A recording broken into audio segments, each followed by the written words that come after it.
Ozolins family rule number 8: work smarter, not harder. I was working a side job doing construction for a friend of mine a couple years back. Okay, let's be real. I was basically the one man cleanup crew for a handyman. He got to fix stuff, lay tile, put up drywall, and whatever else was on the docket, and I got to clean up his mess. One of the simple things that he taught me was to sweep stairs from the top down, to work smarter, not harder. When there's a mess on a set of stairs, it makes sense to sweep from the top and work your way down. Otherwise, you sweep up the same mess multiple times. That's a common sense lesson, but working smarter, not harder, is not always common sense. Personally, I'm crazy about efficiency. I will often take the extra time at the beginning of a task to discern how to best accomplish that task in as few steps as possible. I'll try to plan my day out around any errands that I need to do to make the best use of my time, coupling similar tasks together, or at least trying to figure out how to proverbially kill two birds with one stone. That's why I love audiobooks and podcasts.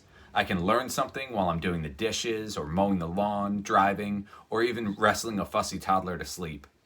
However, there can be a dark side to efficiency and multitasking, and that's something that I've really felt in a very real way over the last couple of weeks. You see, working smarter, not harder, also means knowing when to turn the switch off, to take a break, and just to be present with those around you. If I'm being honest, which I always strive to be, the last several weeks of quarantine have made it really difficult to turn the work switch to off. I'm always thinking of the next big thing that our church could do to help our community and each other during this time, or to how to improve something in our services, or finding new ways to keep our students engaged. But if I'm going to be able to continue in any of this and be any good to my family, my ministry, or myself, I need to stop, to flip the switch off, and to refuel myself. I feel like I always need to be on, to be doing something, to be moving forward. But that is a lie. The truth is, when we're moving at 100 miles an hour, it's really hard to listen. It's hard to listen to those around you, and it's hard to listen to what God might want to say to you. That's why Psalm 46:10 says, "Be still and know that I am God." It's no mistake that God included rest in his top 10 list of commands. We are not designed to work nonstop.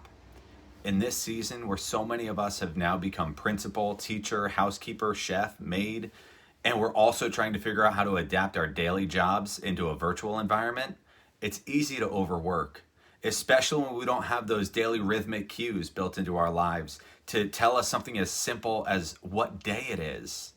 Stop, sit down, breathe, be still, and know that God is in control. Let him speak to you. There's an old story about two men in a wood chopping competition. The first man rushes into the woods and immediately sets to work chopping down a tree, and he works at that for hours on end without taking a single break. The second man, on the other hand, walks into the woods, takes a seat by the tree he's going to chop down, and sits there for a little bit before picking up his axe and swinging it dutifully into that tree for about an hour. And then he stops and takes a break. And he goes at it again. And he repeats that process hour after hour.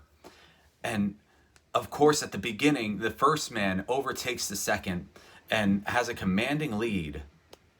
But then we're surprised to see that the second man quickly starts overtaking the first. And at the end of the competition, the second man's woodpile far outweighs the first man's. And the first man comes up to him dripping sweat and out of breath. And he says to him, "How did you do it? How did you beat me? I worked harder than anybody I've ever seen." And calmly, that second man explains that whenever he was sitting, he was sharpening his axe. Although it may have looked like he wasn't working as hard, he was working smarter. Even Jesus took time to escape from the busyness of life to be with his Father in prayer. What routines are you building into your life to help you connect with God? To help you flip the switch from work to family? To help you rest and refuel? Remember to work smarter, not harder. To take the time to sit down and sharpen your axe so that God can use you even more effectively tomorrow. This life is a marathon, not a sprint. God wants you to listen to him, to take time to rest and to refuel so that you can continue to serve Him and be better, stronger, and more effective in your life and in your ministry. So what do you do to refuel? Share your favorite way to recharge in the comments below. And remember, here at MEFC, we're here with you. We're here for you. We care about you.